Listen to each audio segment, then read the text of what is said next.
어느덧 3월의 문턱에 들어섰습니다. 이 봄맞이 집안 대청소도 준비를 해야 될 시기고요. 또 겨우내 눈길, 빗길 열심히 달려준 자동차도 꼼꼼하게 점검해야 될 시기죠. 네, 이 자동차 점검할 때요 가장 신경 써야 될 부분이 바로 엔진의 상태라고 합니다. 네. 이 엔진이 차량의 수명과 바로 직결이 되기 때문에 자동차의 심장이라고 하고요. 또 엔진 오일은 혈액에 해당된다고 합니다.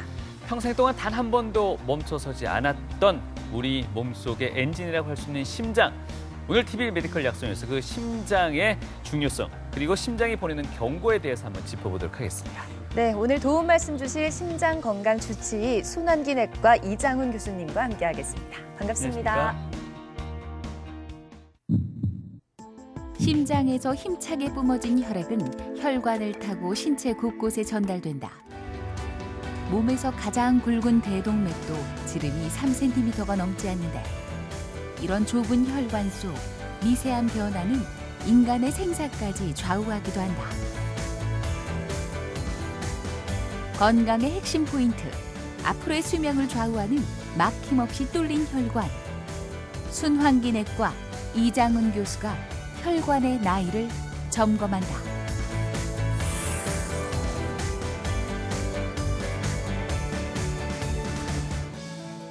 봄은 마무리 생동하는 생명의 계절이라고는 합니다만 또 아이러니하게도 네. 돌연사가 가장 많은 시기이기도 합니다.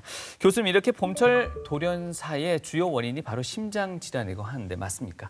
네, 맞습니다. 돌연사는 가장 큰 원인이 급성 심근경색증에서 발생합니다. 네. 그래서 자료를 한번 보시면요. 저희 지역에 4개 대학병원에 급성 심근경색증으로 입원한 계절별 빈도를 보시면은 네. 겨울철이 가장 많은 것으로 되어 있습니다. 그렇지만 재밌게도 이 봄철에도 겨울 못지않게 많은 환자가 심근경색증으로 입원하는 것을 알 수 있습니다. 네. 월별로 통계를 보시면요. 전체적으로 1월 달에 가장 많은 환자가 입원하는 것을 알 수 있는데 3월 달에도 1월 달에 못지않은 많은 환자가 입원을 하고 특히 남자의 경우 3월이 1월보다 더 많은 환자가 발생하는 것을 알 수 있습니다. 네. 따라서 봄철이라고 해서 겨울철에 비해서 심근경색증이 안전한 것은 아닙니다. 네. 네. 봄철 그리고 이제 겨울철에 이르기까지 이토록 빈도가 높은 이유는 어떻게 설명하십니까? 추운 날씨에는 심장혈관이 수축을 했다가 날씨가 따뜻해지면 혈관이 이완을 하게 됩니다. 일교차가 큰 날씨에는 이런 수축과 이완을 반복하기 때문에 심장으로 가는 혈류가 불안정해지고 그로 인해 봄철인데도 불구하고 심근경색증으로 인한 돌연사의 발생이 높게 됩니다. 네. 점점 따뜻해지고 있는 이 시기가 그 어느 때보다 심장 건강에 조금 더 주의를 기울여야 하는 시기가 될 것 같습니다. 네. 자, 심장은 생명과 직결되는 기관인 만큼 조금만 문제가 있어도 바로 치명적인 문제가 또 될 수 있는데요. 준비해 오신 통계 자료 보시면서 설명 부탁드립니다. 예, 다들 아시는 것처럼 암으로 사망하는 경우가 월등히 많습니다. 그런데 주목해서 봐야 될 점은 심장 질환입니다. 지난 10년간 심장 질환으로 인한 사망이 꾸준히 증가해서 10년 전에 비해서 지금 15% 정도 증가하여 현재는 사망 원인의 2위가 심장 질환입니다. 네. 근데 재밌는 것은 이 암에 의한 질환은 전체를 다 합쳤을 때고요. 네. 암을 5대 암으로 나눠서 폐암, 간암, 대장암, 위암, 췌장암으로 나누고 심장 질환과 이 사망률을 비교했을 때 가장 사망률이 높은 단일 질환인 폐암이 10만 명당 36명인데 반해서 심장 질환은 10만 명당 60명으로 거의 2배 정도입니다. 그래서 네. 단일 질환으로는 가장 사망률이 높은 질환이 바로 이 심장 질환이라고 할 수 있습니다. 예. 그래서 이 허혈성 심장병이라고 있는데요. 오늘 우리가 말씀드릴 협심증, 심근경색증인데 이런 질환에 의해서 사망률이 우리나라 지역별 차이가 있는지 나와 있는 통계가 있습니다. 그런데 아쉽게도 이 통계에서 보면 지난 3년 동안 2017년도, 2018년도, 2019년도 대구 지역이 타 지역에 비해서 이런 허혈성 심장병에 의한 사망이 1위를 달리고 있습니다. 특히 나이가 증가하면 증가할수록 이런 심장병에 의한 질환에 의한 사망은 더 증가하는 것으로 알려져 있습니다. 지금 화면상에서 고혈압성 질환 그리고 그 다음으로 허혈성 심장 질환 나와 있고요. 앞서 말씀하셨듯이 이 지역에서 가장 사망률이 높은 심장 질환 중에 하나가 허혈성 질환이라고 말씀하셨습니다. 그 이유는 어디에 있을까요? 그것은 하나의 이유로 설명하기는 좀 어렵습니다. 네. 여러 가지 복합적인 이유가 있는데요. 우선 우리 지역의 고령 인구가 타 지역에 비해서 훨씬 많습니다. 나이가 증가하면 증가할수록 이 허혈성 심장병의 빈도가 증가합니다. 실제로 우리 지역의 외래에서 허혈성 심장병으로 진료받고 있는 분들은 타 지역에 비해서 월등히 많습니다. 또 다른 이유는 고혈압, 당뇨, 콜레스테롤 이런 병들이 심장병으로 이어지는데요. 이 나이가 증가할수록 이런 병의 빈도가 증가하게 됩니다.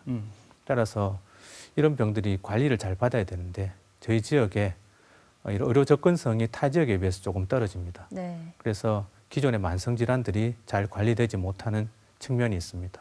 또 한 가지는 이 접근성이 떨어지다 보니까 이러한 질환을 가진 분들이 심근경색증이 발생했을 때 대처가 좀 늦어지는 측면도 있습니다. 방금 말씀하신 접근성이라는 부분에 있어서는 경북 지역 가운데도 좀 외곽 지역을 일컫는 말씀이시겠죠? 우리 지도를 펼쳐놓고 예. 심장 질환을 치료받을 수 있는 곳을 점을 찍어보면 아. 도시와 촌 간에 상당한 거리 차이가 있습니다. 그래서 경북 지역만 해도 치료받을 수 있는 곳이 상당히 제한돼 있고 이런 환자들이 대구 쪽으로 넘어오게 되면 상당한 시간이 걸리기 때문에 접근성이 좀 떨어지는 지역이 많다.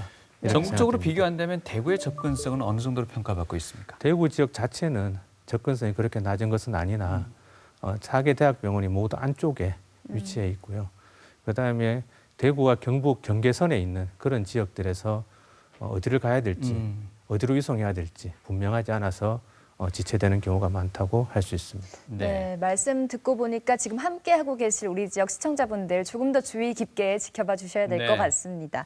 자, 본격적인 이야기를 나누기에 앞서서요. 심장의 기능 또 어떤 역할을 하는지 먼저 자세하게 알고 갈까요?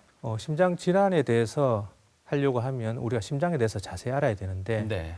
혹시 시청자분들께서는 본인의 심장이 어디에 위치하고 있는지 정확하게 아시는지 궁금합니다. 여기 보시면은 그림에서 정 가운데 이 가슴골이라는 곳이 있는데 네. 심장은 오른쪽으로 3분의 1, 왼쪽으로 3분의 2 정도 돼 있기 때문에 약간 왼쪽에 치우쳐져 있다라고 생각하시면 되고 심장의 크기는 성인 크기, 자신의 주먹 크기 정도 된다라고 이해하시면 되고요. 대개 한 300g 정도 무게가 나갑니다. 심장이 어떤 일을 하느냐 굉장히 이제 중요한데 심장은 잠시도 쉬지 않고 뛰고 있죠. 그래서 우리 몸에서 가장 강한 근육이 되겠습니다. 그리고 하루에 10만 번 정도 박동을 하게 되는데 그래서 한 번 수축할 때 한 70cc 정도가 혈액을 보내게 되고요. 1분에 한 5리터 정도 혈액을 보냅니다. 하루 종일 일한다면 7,000리터를 보내니까 엄청난 우리 몸의 엔진에 해당한다고 볼 수 있고 여기에 산소와 영양분을 실어서 온몸으로 보내는 그런 역할을 하고 있습니다. 네. 말씀하신 온몸이란 건 정말 머리끝부터 발끝까지 아닐까 예, 싶습니다. 심장 자체도 예. 이제 보내고 있습니다. 예. 정말 평생 단 한 번도 멈추지 않는 이 심장. 바로 이 심장의 기능을 약화시키는 질환에 대해서 알아볼까 합니다. 교수님. 심장의 기능을 지키는 것은 굉장히 중요한 일인데요. 예. 아쉽게도 심장 기능을 떨어뜨리는 여러 가지 질환들이 있습니다. 대표적으로는 심장이 불규칙하게 뛰는 그런 부정맥이 있을 수 있고요. 심장 자체가 시간이 가면서 기능이 떨어지는 심근병증이라는 것이 있습니다. 또 선천성 심장병도 있고요. 심근염도 있고요. 고혈압 오래 앓으면 이런 고혈압성 심장병으로 심장 기능이 떨어지기도 합니다. 네. 하지만 뭐니 해도 심장 기능을 떨어뜨리는 가장 대표적인 질환은 관상동맥 질환입니다. 네. 이 관상동맥 질환은 대표적으로 협심증, 심근경색증이 있는데 오늘은 심근경색증을 중심으로 알아보고자 합니다. 네. 자, 관상동맥에 문제가 생기는 병이 심근경색증입니다. 자, 어떤 질환인지 좀 더 자세하게 알아볼까요? 심근경색증을 일으키는 원인이 이제 죽상동맥경화증인데요. 왼쪽에서 보면은 이제 건강한 동맥입니다. 건강한 동맥은 아주 매끈하고 탄력이 있고 혈류가 유연하게 흘러갑니다. 반면 오른쪽에 있는 건강하지 못한 동맥은 혈관 안에 찌꺼기가 끼어 있고 동맥경화가 생겨 있고 또 때에 따라서는 혈전이 혈류를 막아서 병을 일으키기도 합니다. 자, 관상동맥 질환이라고 앞서 말씀드렸는데 네. 이 말이 무척 이제 어렵게 들립니다. 이제 관상이라 할 때 이 관은 임금님 머리에 쓰는 왕관을 의미합니다. 상은 한문으로 왕관처럼 생겼다. 이제 이런 의미고요. 이렇게 이름 지어진 이유는 심장 위에 심장을 먹여 살리는 관상동맥이 놓여져 있기 때문에 머리에 왕관을 쓰듯이 놓여져 있다 해서 관상동맥이라고 부릅니다. 네. 이 관상동맥 질환이라는 것은 이런 심장을 먹여 살리는 관상동맥에 질환이 생기는 것인데 크게 심장혈관은 우측 관상동맥과 좌측 관상동맥으로 나눠지고 좌측 관상동맥은 좌전 하행지, 좌회선지 이렇게 두 개로 나눠져서 심장에는 총 3개의 혈관이 있습니다.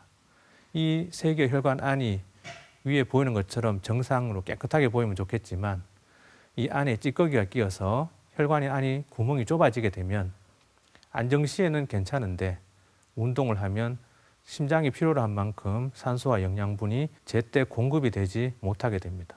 우리가 이러한 질환을 협심증이라 하고 반면에 이 협심증이 조금 더 진행해서 혈관이 완전히 갑자기 혈전에 의해서 막혀버려서 네. 안정시에도 전혀 혈액순환이 되지 않는 그런 경우는 우리가 심근경색증이라고 부릅니다. 우리가 이런 말을 흔히 합니다. 나이는 숫자에 불과하다. 혈관 나이가 젊어야 한다. 네. 이 의미는 뭐냐? 바로 이 혈관 나이를 결정하는 것이 이 죽상동맥경화증의 정도입니다. 그래서 죽상동맥경화증이라는 것은 이 혈관 안에 죽과 같은 하얀 찌꺼기가 끼어서 이 동맥이 딱딱해진 상태, 요거를 의미합니다. 흔히들 이거 동맥경화는 노인의 병인데 젊은 사람이 왜 심근경색증이 오지? 뭐 이렇게 생각하는 경우가 많습니다. 근데 이 그림에서 보면은 나이가 아주 젊은 10대, 20대 때부터도 이 동맥경화는 진행을 하고 혈관에 콜레스테롤 찌꺼기가 끼기 시작합니다. 이게 점점점 나이가 들어감에 따라서 이런 찌꺼기가 더 많이 쌓이고 혈관 구멍이 좁아지면 협심증으로 진행을 하게 되고 협심증에서 이 동맥경화가 약해진 부위 여기가 터지면서 혈관 안에 혈전, 피떡이 생기면서 혈관이 완전히 막혀버리면 심근경색증이 됩니다. 그런데 이제 이 동맥혈관은 우리 몸 어디에도 다 있죠. 그래서 어디에도 다 이런 현상이 생길 수 있는데요. 특히 심장에 생겼다고 해서 이게 심근경색증입니다. 즉 심근장에 이런 일이 생기게 되면 심장의 혈액순환이 되지 않아서 혈관이 막히니까 심장 근육이 죽게 되는 이런 일이 발생하는 거죠. 그래서 그림으로 자세히 보시면은 여기 이제 동맥경화가 있어요. 이 동맥경화가 있었는데 여기 진행을 해서 혈관을 완전히 막진 않았지만 여기 피떡이 이렇게 생긴다든지 이 경우는 완전히 막았는 거죠. 이래 네. 막게 되면 이 혈관이 담당하고 있던 그 심장 근육이 완전히 괴사가 되는 겁니다. 네. 이런 것이 이제 심근경색증이 되겠습니다. 그런데 이런 일이 심장에서 일어나면 심근경색증이고요. 머리 쪽에서 저런 일이 나타나면 뇌졸중, 흔히 네. 말하는 중풍이 되고 다리에서 저런 일이 일어나면 하지허혈 이렇게 여러 가지 형태로 우리 몸에서 나타날 수가 있습니다. 그런데 이제 이 중요한 병에 대해서 대구 지역에 인지도 조사를 한번 해봤어요. 왜냐하면 우리가 허혈성 심장병 사망률이 높잖아요. 그래서 이분들이 이런 심각성을 알고 있는지 네.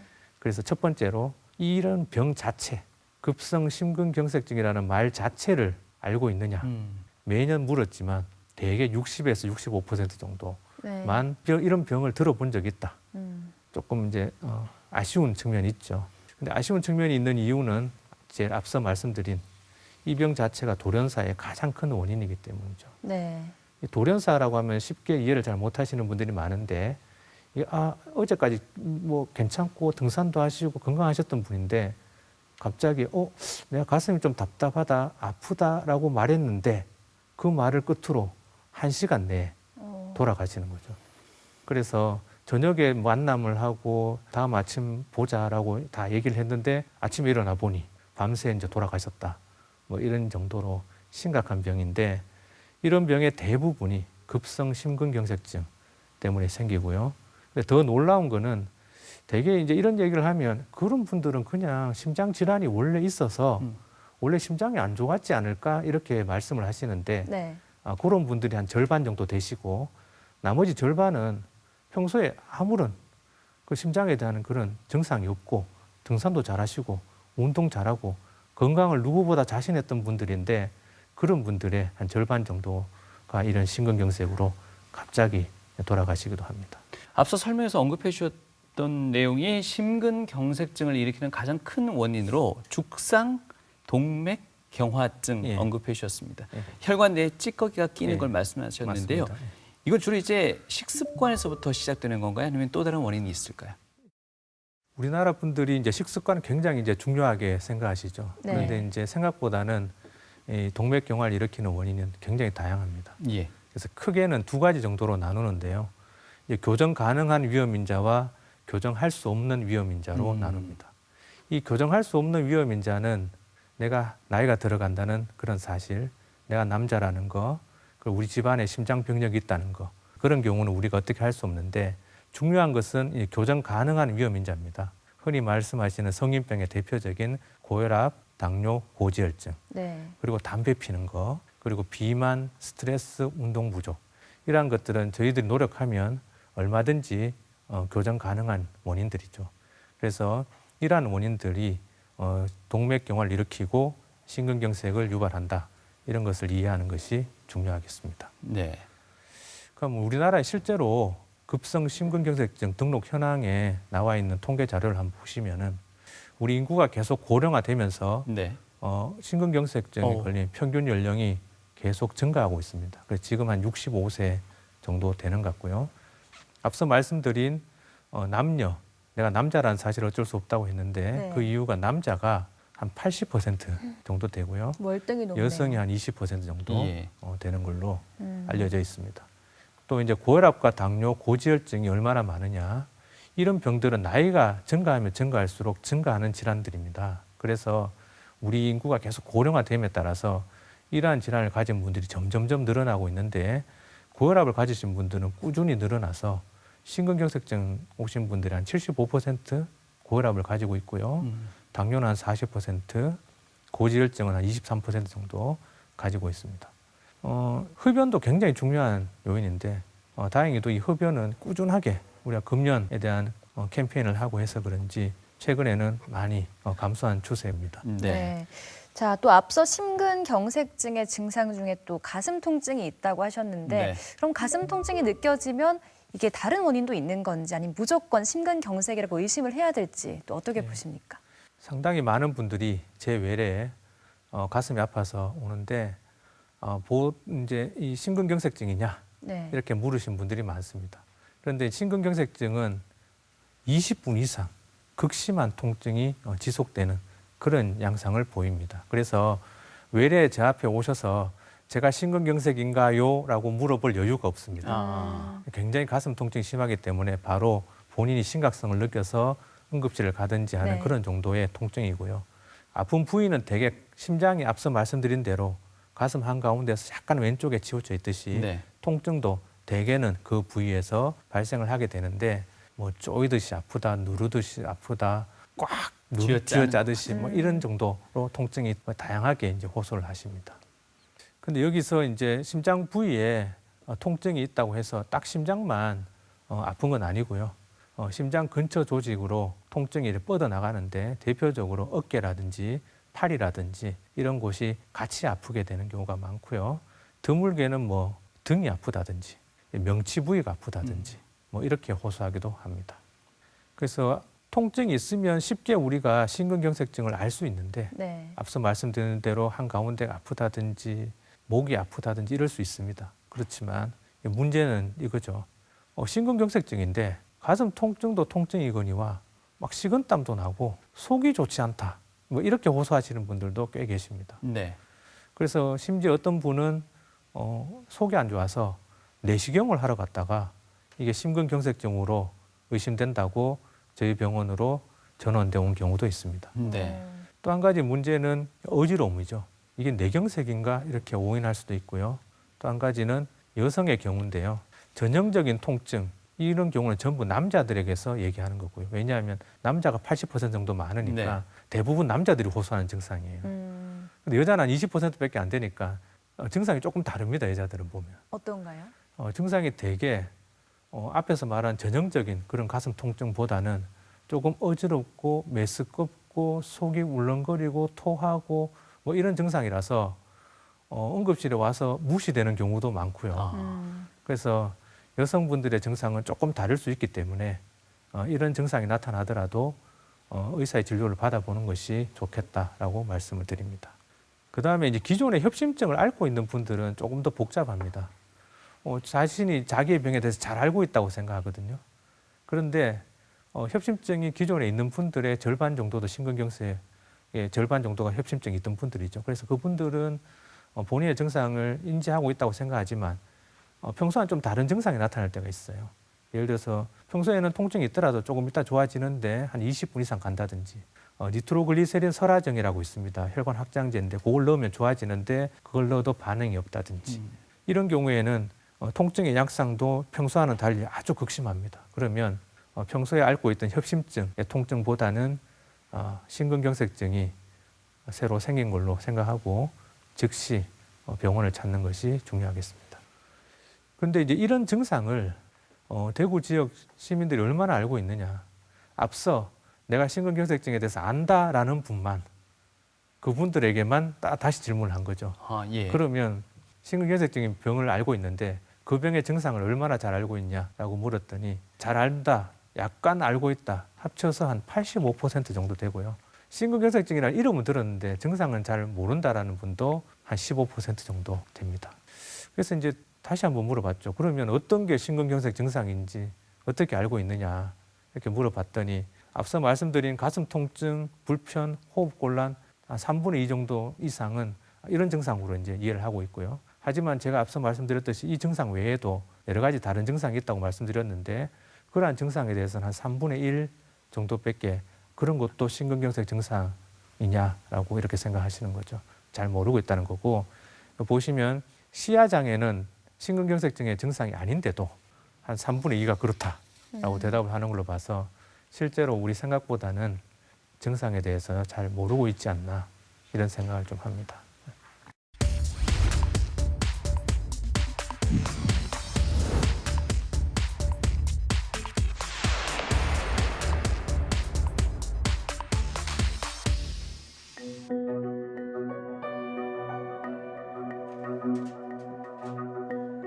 지난달 오랜만에 건강검진을 받은 이철민 씨. 그런데 흉부 방사선 검사에서 이상 소견이 발견됐다. 평소에 뭐 습관성인지 몰라도 약간 좀 답답하고 그런 거는 약간 있었는데 검사상에서 이제 나오니까 이제 그렇게 병원에 오게 됐어요. 식습관이 좀 아주 안 좋았었지요. 뭐 닥치는 대로 먹고 뭐 걱정이 많이 되지요. 그래 어떻게 또 뭐 더 안 좋은 것이 뭐 있을지도 모르고 하니까 그런데 큰 게 뭐 걱정이 돼가 어제 잠도 못 잤습니다. 왔다 갔다 이래. 이후 진행한 검사들을 통해 관상동맥 석회화 진단을 받은 철민 씨. 정밀 검사 겸 치료를 위해 관상동맥 조영수를 받게 됐다. 걱정하지 마요. 검사 잘하고 나오고 너무 큰 걱정 안 해도 교수님이 알아서 잘 해주신다. 별 이상이 없었으면 좋겠습니다. 네. 지금처럼 이렇게 관리할 수 있도록 이렇게 해주시면 더 큰 문제가 없으면 좋겠죠.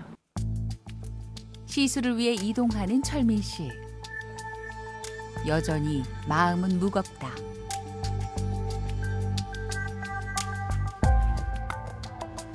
시술에 앞서 이장은 교수가 손목 동맥을 통해 국소 마취를 진행한다. 건강검진 목적으로 촬영한 흉부 CT에서 관상동맥 석회화가 발견되었고 이후에 저희 외래 방문해서 운동부하검사 감마 촬영을 시행했습니다. 그 결과 이상 소견이 있어서 심장, 혈관, 관상동맥 조영술을 촬영하기에 이르렀는데요. 최근에는 이러한 사례가 굉장히 많은 것 같습니다. 흉부 CT 검사를 촬영한 후에 관상동맥 석회화가 있지만 실제로는 증상이 없는 환자들이 많으시고 이런 경우에 외래에서 이 적절한 검사를 통해서 관상동맥 조영술을 필요로 하는 환자를 선별해내고 있습니다. 관상동맥에 삽입된 도자를 통해 혈관에 조영제를 주입하자 철민 씨의 혈관이 모습을 드러낸다. 당뇨가 있으시고 콩팥병이라는 합병증도 가지고 계시고 이 조영술상에서 보면은 동맥경화가 국소적인 부위에 국한되어 있는 것이 아니라 전반적으로 미만성 동맥경화가 있습니다. 이러한 경우에는 스텐트 치료가 물론 도움이 될 수도 있지만 환자의 증상이 뚜렷하지 않고 미만성 동맥경화를 보이는 그런 경우라서 약물 치료를 하는 것이 스텐트 치료와 거의 유사한 성적을 보입니다. 시술 뒤 병실을 찾은 이장훈 교수. 철민 씨는 홀가분하게 웃어 보인다. 혈관이 원래는 굉장히 굵어야 돼요. 전반적으로 너무 가늘어져 있는 거예요. 이 안쪽에 동맥경화가 상당히 있을 거예요. 통상적으로 우리 관상동맥 질환이 생기는 가장 큰 원인에 유전적 원인이나 이런 것도 관여하지만 생활 습관으로 당뇨나 고혈압, 고지혈증, 담배를 핀다든지 이런 것들이 많은 관여를 하게 되어 있습니다. 환자분에게 가장 중요한 건 당뇨의 관리가 되겠고요. 이러한 당뇨 관리가 잘 되지 않는 경우에 향후에 재발할 우려가 상당히 있습니다.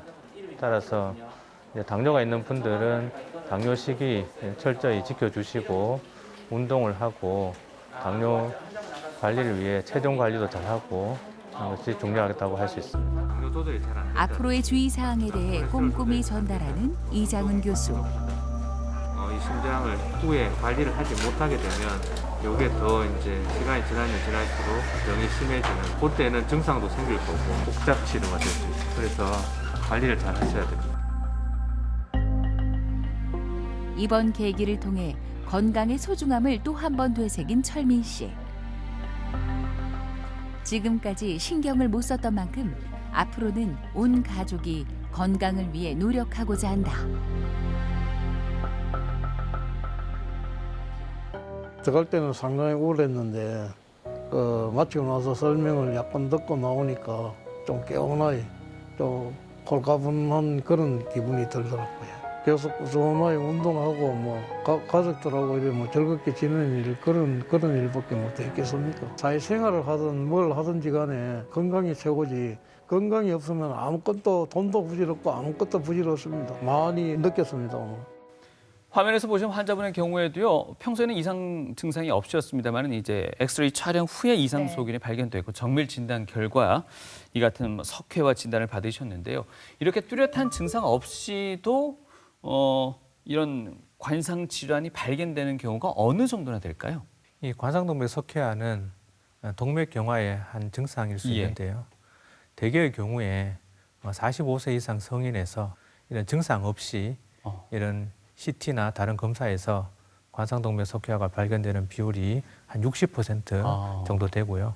앞서 말씀드린 대로 이 관상동맥 질환은 고령의 질환이기 때문에 80세 이상에서는 거의 80~90% 정도가 검사를 해보면 이 관상동맥 석회화가 있는 것을 알 수가 있습니다. 특히 이제 남자가 여자에 비해서 더 많고요. 그렇다고 이게 이제 나이 드신 분에만 생기는 건 아니고요. 젊은 사람이라 하더라도 앞서 말씀드린 고혈압, 당뇨, 고지혈증 이런 위험 인자를 갖고 있는 분, 특히 흡연을 하시는 분들이라면 젊은 나이에도 이런 관상동맥 석회화가 발견이 됩니다. 이렇게 심근경색이 의심되는 환자들이 병원 오시면요, 혈액 검사 외에도 특별한 또 진단 방법이 있습니까? 이 심근경색증의 가장 중요한 진단은 말씀하신 대로 이 혈액 검사에서 심근효소라는 것을 검사하는 거죠. 이 심근효소는 심장에 있는 근육에 있는 효소인데 심근경색이 심장 근육이 괴사, 죽어서 발생하는 질환이다 보니까 심장 근육이 손상을 받게 되면 이 심장 근육에 있던 효소가 혈액으로 빠져나와서 수치가 올라가게 되는 거죠. 이 검사가 가장 중요하고요. 그다음에 심전도를 여러 차례 찍은 경험이 있을 겁니다. 심장은 전기기관입니다. 그래서 심장에 전기적 흐름이 있는데요. 이 심근경색증이 발생하게 되면 전기적 흐름이 달라지게 돼서 저희 의사들이 보면 심근경색증 빨리 치료해야 된다라는 그런 상태를 우리가 쉽게 알 수 있는 그런 검사가 되겠습니다. 그 외에도 혈액이 잘 가지 않으면 심장 기능이 떨어지게 되죠. 그래서 이 심장 기능 평가할 수 있는 검사가 심장 초음파 검사가 되고요. 그 외에 CT라든지 필요에 따라서는 뭐 MRI 검사 이런 것들이 진단에 도움이 되기도 합니다. 네. 가장 정확한 검사는 뭐냐라고 묻는다면 심근경색증이 의심이 되는 경우에 확인하기 위해서는 이 관상동맥 조영술이라는 검사를 해보면 확실히 심장 상태를 알 수가 있습니다. 네. 네. 심근경색증의 진단 방법까지 알아봤습니다. 네. 보통 심장과 관련된 질환이다 이러면 골든타임을 아주 중요하다고 생각하게 되는데요. 네. 가슴 통증이 지속이 될 때 당사자나 아니면 주변에서 어떻게 좀 대처를 잘 해야 또 골든타임 놓치지 않고 병원에 도착할 수 있을까요? 그 부분이 아주 중요한 부분인데요. 네.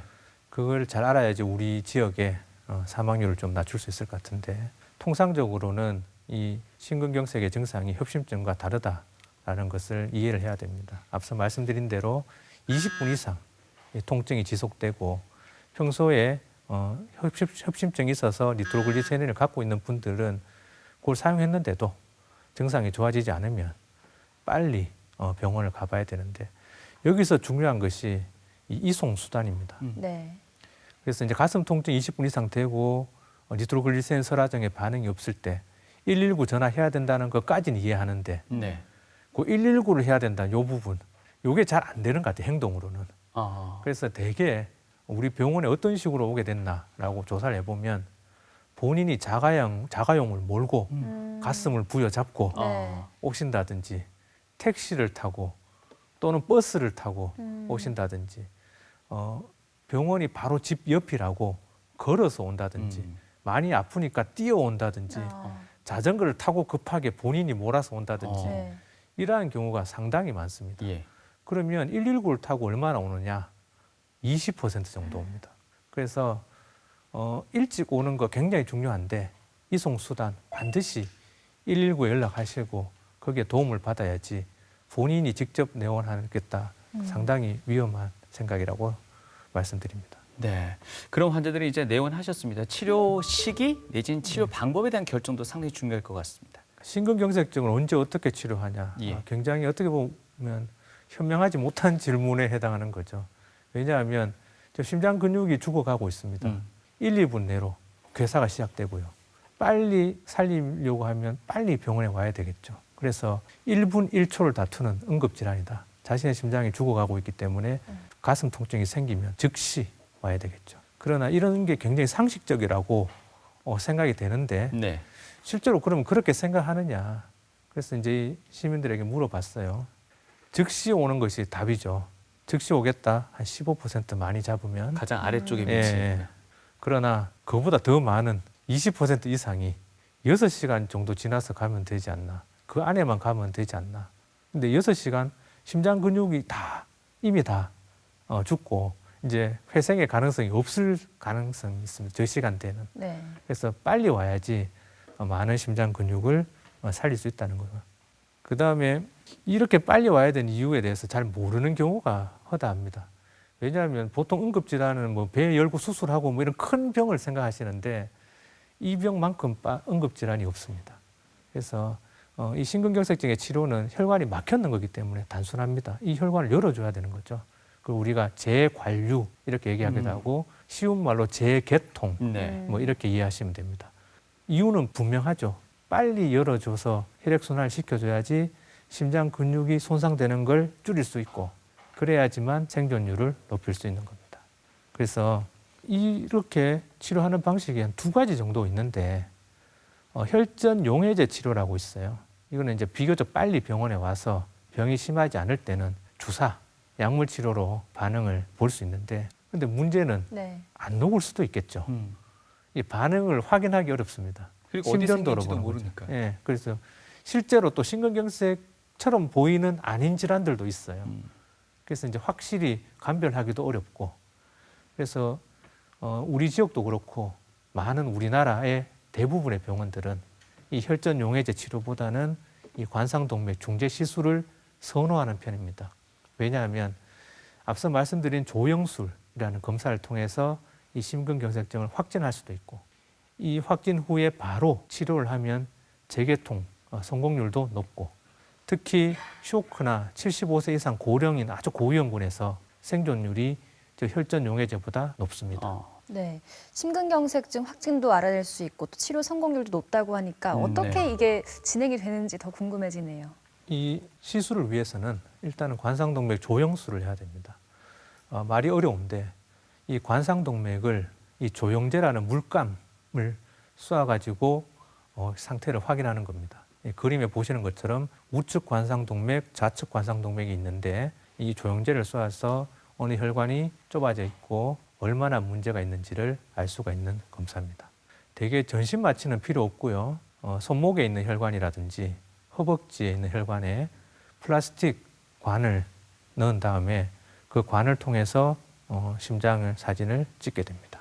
보시게 되면 일단 앞서 말씀드린 대로 이 심근경색의 원인은 이 죽상경화반, 동맥경화반이죠. 여기서 약한 부위가 터져서 혈전이 생기고 심장 혈관이 완전히 막힌 겁니다. 이때 이 풍선, 혈관 모양으로 길쭉하게 돼 있는 그림처럼 풍선을 혈관에 따라서 이렇게 집어넣어서 확장을 한 다음에 스텐트, 우리 흔히 말하는 철망이라는 것을 넣어서 시술을 마무리하게 됩니다. 실제 사례를 보시면 지금 손목입니다. 그리고 이제 허벅지죠. 플라스틱 관을 넣고요. 그 심장혈관에 이렇게 사진을 찍으면 우측 관상동맥, 이 가운데 부위입니다. 완전히 막혀 있는 것을 알 수 있습니다. 혈전을 제거하고요. 그러고 난 다음에 조금 좁아져 있는 부위가 있죠. 예. 이 부위를 풍선 확장을 하더라도 여전히 좁은 부위가 남아 있습니다. 그래서 스텐트를 넣어서 완전히 확장하고 나면 이렇게 펴지는 걸 알 수 있습니다. 시술 시간은 그렇게 오래 걸리진 않고요. 쉬운 경우는 한 1시간 정도의 시술이 마무리되고도 합니다. 자, 심근경색증의 치료 방법까지 자세히 알아봤습니다. 앞서서도 언급을 해주셨는데 요즘 같은 코로나19 시기 또 코로나19 고위험군이 심혈관 질환자들이 있기 때문에 조금 더 심장 질환에 관심을 가져야 될 것 같은데 네. 어떤 점을 조금 더 주의를 해야 될까요? 요즘 코로나19 때문에 심장 질환에 대한 주목도도 많이 높아졌습니다. 왜냐하면 이 심장 질환 환자가 코로나19의 아주 고위험군입니다. 그래서 보시면은 지난 봄에 우리 대구는 이 코로나 때문에 아주 어려운 시기를 보냈습니다. 그것이 우리 지역 통계에 그대로 반영되어 있습니다. 2020년 2월, 3월, 4월에 대구 지역 사망률이 15% 정도 초과 사망이 발생했다라고 보고를 하고 있습니다. 코로나19로 인해 직접적으로 사망하신 분도 계시지만 코로나19 때문에 심장 질환이 있는데도 병원을 방문하지 못한 분도 꽤 많을 것으로 생각됩니다. 그래서 이 통계를 보시면은 지난 3년에 비해서 이 시기에 사망 비율이 대구 지역이 다른 지역에 비해서 월등히 비율로 보면 높습니다. 그런데 재밌게도 앞서 말씀드린 그런 응급시술, 이 시술의 비율이 굉장히 떨어졌어요. 이 시기에. 그래서 이 말은 급성 심근경색증이 갑자기 없어진 건 아닐 텐데 병원을 와야 될 텐데 이 코로나19 때문에 응급실에서 검사하기도 어렵고 응급실 방문을 하려고 하니 좀 꺼리는 측면이 많이 있었죠. 그분들이 실제로 치료를 제때 받지 못해서 이 사망으로 이어진 게 아닐까라는 생각을 좀 합니다. 그리고 실제로 대구 지역 10개 병원에 입원했었던 환자분을 대상으로 우리가 어떤 질환이 있을 때 사망률이 높은가라고 살펴보니 이 심장병 위험인자와 심장병이 있는 경우에 한 1.8배, 당뇨병, 심부전이 있는 경우에 각각 2.4배 정도 사망률이 더 증가한 것으로 나왔습니다. 그래서 이 코로나19 시기라고 해서 이 심혈관 질환자들이 응급실에 오는 것을 꺼려해서는 안 됩니다.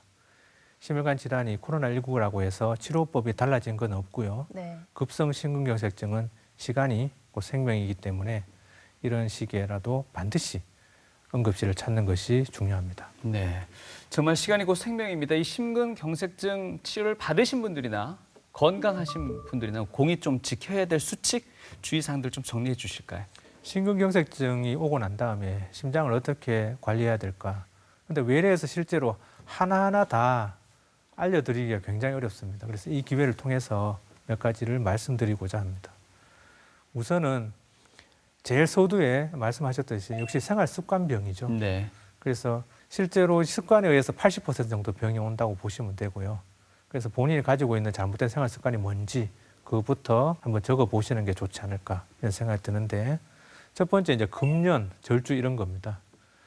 늘 말씀하십니다. 회의에 환자분 제가 이제 담배 끊고 이제 술 끊고 말씀하시면 내가 평생 술 마시고 평생 담배 피워왔는데 이제 와서 끊는다고 뭐가 달라지나? 예, 달라집니다. 그 금연한 지 한 1년 정도 지나면 이 심뇌혈관 질환의 위험성이 이제 절반으로 떨어지고요. 간접 흡연 그리고 심장병은 또 가족력도 있는데 네. 다른 가족들한테 심뇌혈관 질환의 위험을 증가시키는 좋지 못한 습관이 되고요. 그다음에 과도한 음주 역시 심뇌혈관 질환의 위험을 증가시킵니다. 두 번째는 이제 음식 조절인데요. 채소와 과일이 좋다 이런 건 다 알고 계시죠. 근데 이제 뭐를 얼마만큼 먹어야 되느냐 이런 데 관심이 많은 것 같아요. 특히 이제 소금과 관련해서 짜게 드시면 이제 혈압이 올라가는데 그러면 어느 정도 소금 양을 줄여야 되냐. 우리가 조금 드실 때 싱겁게 드시라 하고요. 싱겁게 드시다 보면 조금 본인 입맛에 그것도 좀 짜게 느껴질 거예요. 그럼 조금 더 낮추고 조금 더 낮추고 하는 식으로 점차적으로 낮춰야 되고요. 튀긴 음식, 기름기 많은 육류 좋지 않다는 걸 잘 아시는데 이제 콩과 관련해서 질문이 많거든요. 그래서 왜 그러냐 하면 이 와파린이라는 약이 있어요. 심장 환자들 드시는. 이 와파린은 콩과 상극. 콩은 실제로 심장 환자한테 아무 문제 없고 뭐 드시는 걸 또 오히려 권하는 편이고요. 네. 와파린이라는 약을 드신다면 콩은 삼가는 것이 좋겠다. 이렇게 네. 이해를 하셔야 되고 그다음에 등푸른 생선인데요. 이 등푸른 생선에 오메가3가 많죠. 그래서 이제 우리 권장량이 있습니다. 주 2회 정도 드시면 콜레스테롤을 조절할 수 있는데 아주 효과적이다. 이렇게 얘기를 하고요. 자, 운동인데요. 운동에 대해서 많은 질문을 하시거든요. 그래서 한마디로 운동은 얼마나 해야 되느냐? 네. 적당히 해야 된다. 그 적당히가 운동. 힘들죠. 그래서 이제 적당히가 뭐냐? 네. 이제 요걸 제가 말씀드릴게요. 운동을 하는데 그 빈도가 있어요.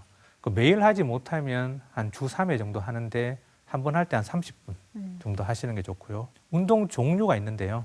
지금 심장이 상했으니까 근육이 상한 거라고 근력 운동을 해야 된다. 이렇게 생각하시는 분 많아요. 네. 그래서 굉장한 막 무거운 물건을 들고 그러나 심장에는 그거 굉장히 위험한 운동이고 그래서 걷기, 조깅, 뭐 자전거 같은 유산소 운동 이런 걸 해야 되고요. 그다음 적당히 해야 된다의 의미가 뭐냐? 대화 테스트라는 게 있어요. 예. 처음에 걸을 때 이제 대화를 하겠죠. 그런데 1시간을 운동을 했는데 집에 들어올 때까지 계속 대화를 하고 들어와요. 그럼 운동이 부족한 겁니다. 처음에 대화를 시작했는데 집에 들어올 때 좀 두 분이 말이 없다. 운동이 과한 거죠. 말도 못할 정도로 힘든 네. 그다음에 약간 조금 이제 속을 약간 젖을 정도 되면 자기가 최대한 할 수 있는 운동의 40에서 60% 정도 하셨다고 보시면 되고 그런 것이 적당한 운동으로 생각하시면 됩니다. 예. 그리고 이제 운동의 총량은 똑같아요. 예를 들어서 30분 운동을 하는데 쉬지 않고 30분 한 경우와 10분 하고 10분 쉬고 10분 하고 10분 쉬고 10분 하고 10분 쉬었다 치면 이 운동 30분 하는데 60분 걸린 거잖아요. 중간에 10분이 쉬었는데 네. 그래도 운동 시간은 10분, 10분, 10분에서 30분을 한 거예요. 네. 그럼 이 운동과 쉬지 않고 30분 한 거 운동량은 같습니다. 그다음에 운동할 때 우리가 주의사항이 있어요. 운동을 적당히 하라는 이유 중에 이런 것들이 들어가죠. 아침에 일어나서 혈압을 잽니다. 160에 100mmmercury 너무 높아요. 그러면 운동 나가고 싶은데 혈압이 좀 떨어져야 돼요. 왜냐? 운동하는 중에는 혈압이 올라가죠. 운동 중에 혈압이 올라가는데 왜 운동을 하라고 하나요? 이런 질문을 하시는 분이 있어요. 운동이 끝나고 나면 혈압이 3시간 정도 낮아지게 됩니다. 그 운동의 효과죠. 그것 때문에 이제 운동을 하라는 거고요. 그 운동하는 중에는 혈압이 올라갑니다. 그래서 처음 시작부터 혈압이 너무 높다.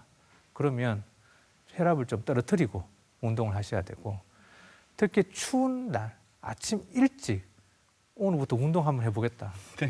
굉장히 위험합니다. 예. 추운 날에는 심장 혈관이 수축되기 때문에 네. 심장에 문제가 생길 가능성이 많고요. 그다음에 운동하는데 두근거리고 가슴이 아프고 숨이 차다 그런 경우에는 운동을 할 때 자신의 심장에 어떤 문제가 발생하는 것을 인지하는 순간이죠. 그런 순간에는 운동을 일단 중단을 하고 왜 이런 문제가 생겼는지 검사를 해보시는 게 좋습니다. 예. 그다음에 이제 체중 관리입니다. 근데 내가 비만한지 안 한지 좀 잘 측정하기 어렵다. 이렇게 말씀하시는 분들이 많거든요. 왜냐하면 이 비만을 알 수 있는 게 체질량 지수, 뭐 비만도, 허리둘레 측정인데 일상생활에서는 잘 알기 어렵죠. 내가 비만한지 안 한지. 그래서 저 표준 체중이라고 왼쪽에 있는데 저 수식이 복잡합니다. 그렇지만 아주 간단하게 이제 설명을 드리면 본인이 키가 160이에요. 그럼 거기에 이제 100을 뺍니다. 그럼 60이 되죠. 네. 거기에서 6을 빼요. 54가 됩니다. 본인이 가져야 될 표준 체중이 54입니다.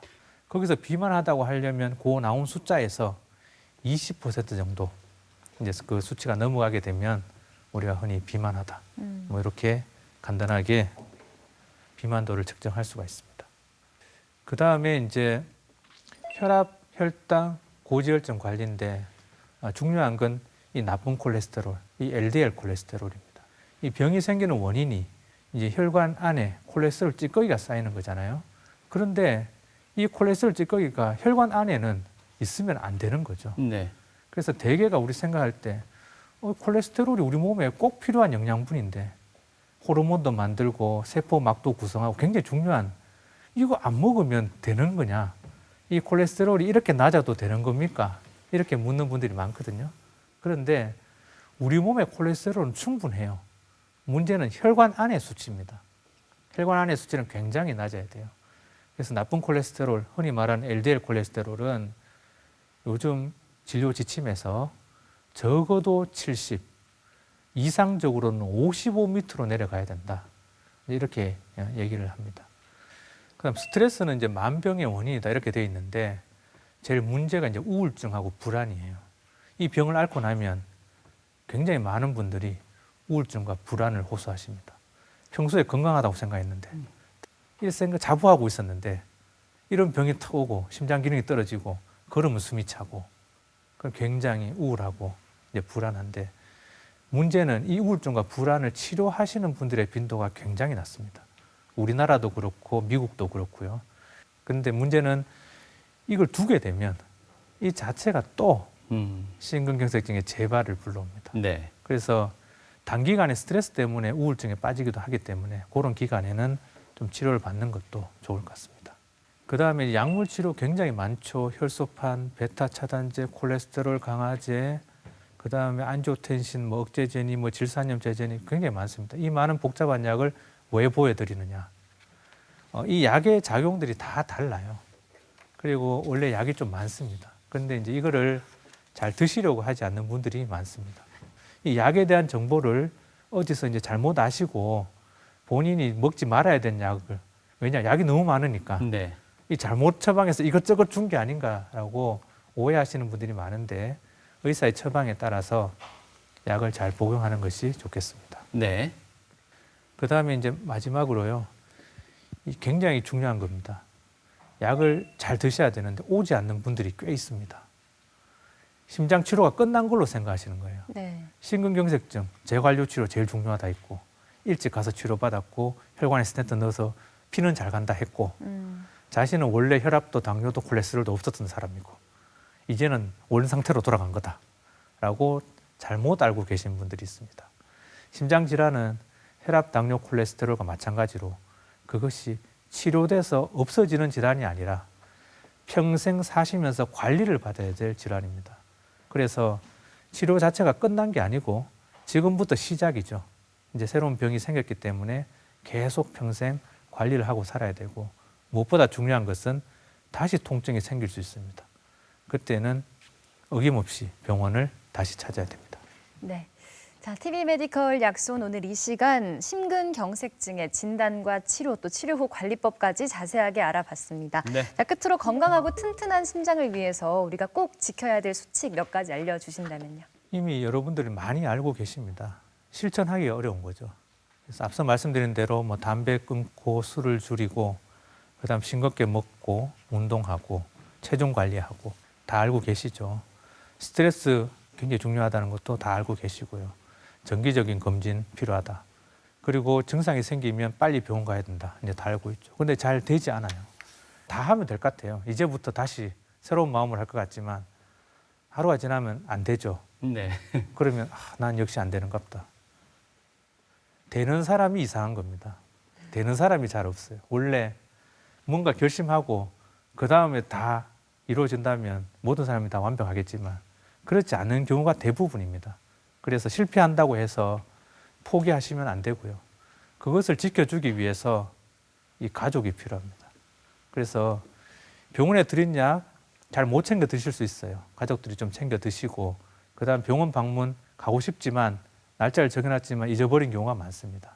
그래서 꼭 이 날짜를 같이 체크하시고 주변에서 도와줘야 됩니다. 금주하도록, 금연하도록 같이 운동 나가면서 체중도 관리하고 음식도 같이 관리하면서 드시는 게 좋습니다. 무엇보다 서로 화를 내지 않도록 스트레스 받을 때 잘 풀 수 있도록 가족들이 함께 도와주는 게 좋겠습니다.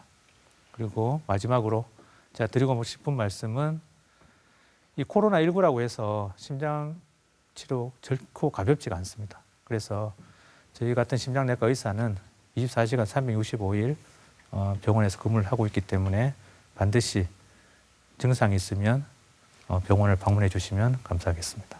네.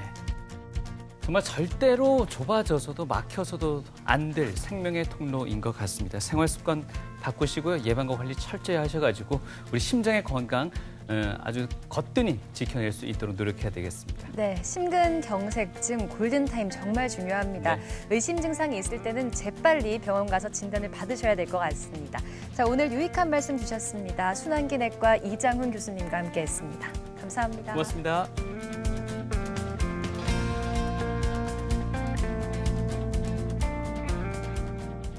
Down by the side.